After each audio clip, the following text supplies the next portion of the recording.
Здравейте на всички от YouTube.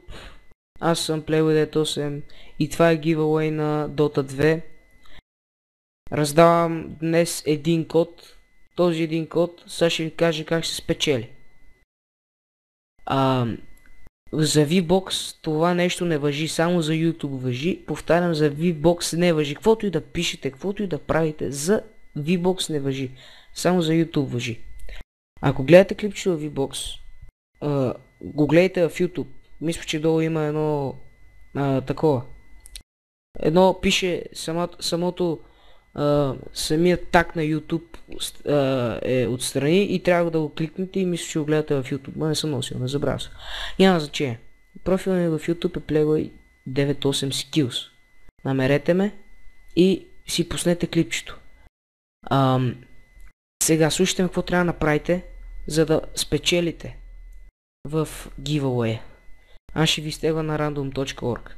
Нещо, което трябва да направите е, както гледате клипчето в момента, като го изгледате цялото, без да превъртате, трябва да харесате, да коментирате и абсолютно задължително да се абонирате. Задължително да харесате, коментирате и да се абонирате. Трябва да коментирате по следния начин. Пишете. Ако сте първи, пишете едно и цъкате пусни или там, какво беше? Запиши, да пуснете коментара.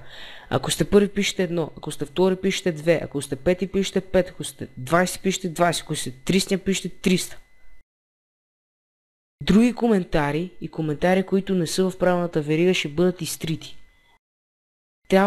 И не трябва да коментирате по два пъти. Трябва да напишете, ако сте първи едно, ако сте втори 2, ако сте трети 3.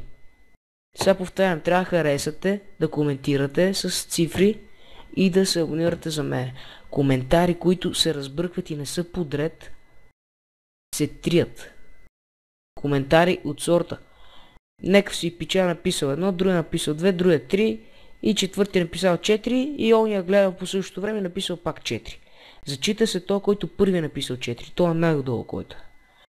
Така че рефрешвайте по няколко пъти преди да пишете и така. Задължително е да се абонирате и да харесате клипчето, защото аз ще ви влеза в профила и ще видя. Там си пише всичко на емисия. Кой се абонирал, кой харесал и така нататък. И имате шанс да спечелите Dota K. Надявам се да има печеливши, да не се разочаровате. Тези, които са загубили, ще има още Dota K, не се притеснявайте. И това беше от мене. Очаквайте резултатите, които ще излезат съвсем скоро.